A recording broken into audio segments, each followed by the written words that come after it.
মহাভারতের অজানা কথা পার্ট 102, পাণ্ডবদের তীর্থযাত্রা পার্ট 67।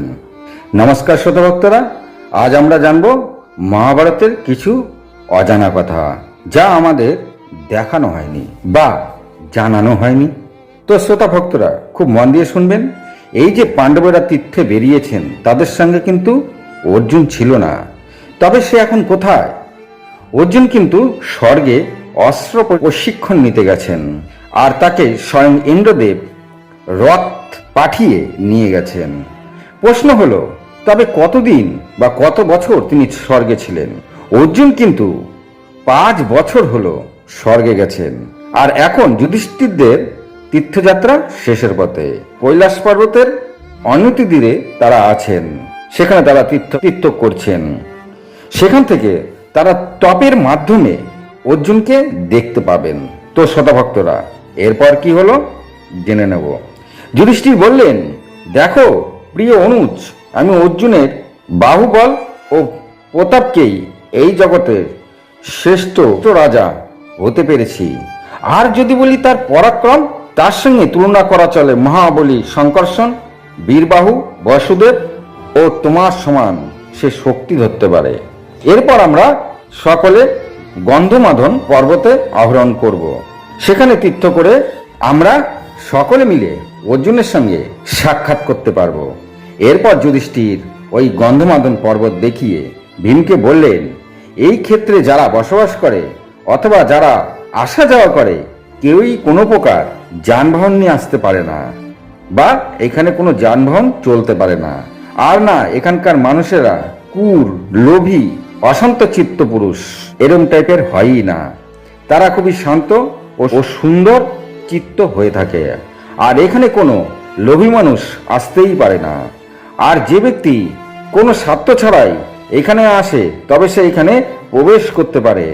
তারপরেও যদি কোনো ব্যক্তি এখানে আসে আর তার যদি মনে চিত্ত শুদ্ধ না হয়, এছাড়া যদি ওই ব্যক্তি চরিত্রহীন হয়, তবে তাকে এখানে থাকা বাঘ, সিংহ, মশা, মাছি এবং নানা কীটপতঙ্গ যা যা আছে এখানে, তারা কিন্তু তার পিছু ছাড়ে না। মানে ওই ব্যক্তি এই স্থানে যেন না ঢুকতে পারে, এই জন্য সেই সব জীবজন্তু তার পিছু ছাড়ে না এবং তাকে এখানে প্রবেশ করতেই দেয় না। এই জন্য শুদ্ধ চিত্তে এখানে প্রবেশ করতে হবে। আর যার নিজের প্রতি কোনো কন্ট্রোলই নাই, মানে যে নিজেকে কোনো নিয়ন্ত্রণ করতে পারে না, সে ব্যক্তি এখানে আসার পূর্বেই সর্পদংশনে মারা যাবে। তাই আমাদের সকলের চিত্ত শুদ্ধ ও ইন্দ্র সংযম করে প্রবেশ করতে হবে। এরপরে লোমশ পাণ্ডবদের নিয়ে গন্ধমাদন পর্বতে প্রবেশ করলেন।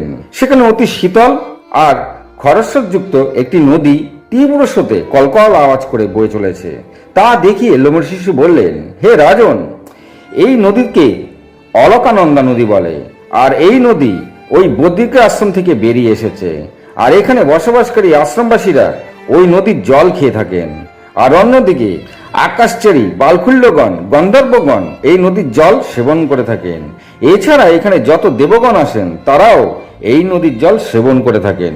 এখানে মহান ঋষিগণ মরীচি, পুলহ, পুলস্ত, ভৃগু, অঙ্গিরা ইত্যাদি মুনিরা অতি মধুর স্বরে সামগান করেন।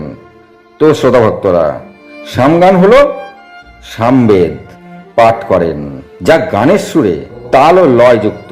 অর্থাৎ যারা সামবেদ পড়েছেন তারা তো অবশ্যই জানেন এই সাম গান অর্থাৎ এই সামবেদকে তারা এখানে এসে পড়েন, যাই একসাথে সবাই বললে শুনতে অতি মধুর লাগে।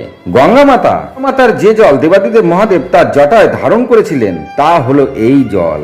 এইবার তোমরা ওই ভাগীরথীর পরম পবিত্র জলে স্নান করো, সেখানে পুণ্য অর্জন করো।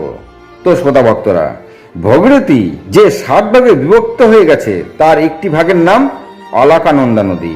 এই নদীতে পাণ্ডবরা স্নান করেন এবং পরম শুভ অনুভব করেন। তারপর স্নান করে সবাই ফিরে এসে সবাইকে নিয়ে আবার চলতে শুরু করলেন। এরপর লোমশ আঙ্গুলি নির্দেশ করে কৈলাস পর্বতের পাশেই আর একটি উঁচু শ্বেত পর্বত সবাইকে দেখিয়ে বললেন, এই যে শ্বেত পর্বতটি দেখছো, এটা হলো নরকাসুরের অস্থি। তো শ্রোতা ভক্তরা, আপনারা বুঝতে পারলেন আদৌ কৈলাস পর্বতের পাশে কোনো সাদা পর্বতমালা আছে কিনা আর সেটা এখনো আছে কিনা সেটা কিন্তু আমার জানা নেই। যদি থেকে থাকে তবে তা নরকাসুরের অস্থি। এই রকম নিশ্চয়ই কৈলাস পর্বতের পাশে কোনো শ্বেত পর্বত রয়েছে। আমাদের শাস্ত্রে সেটাই বলেছে। এরকম অজানা এবং অদ্ভুত মহাভারতের কথা শুনতে আমার এই চ্যানেলটি সাবস্ক্রাইব করুন। আপনারা অবশ্যই গুগলে সার্চ করে জেনে নেবেন যে কৈলাস পর্বতের আশেপাশে কোনো সাদা পর্বতমালা রয়েছে কিনা।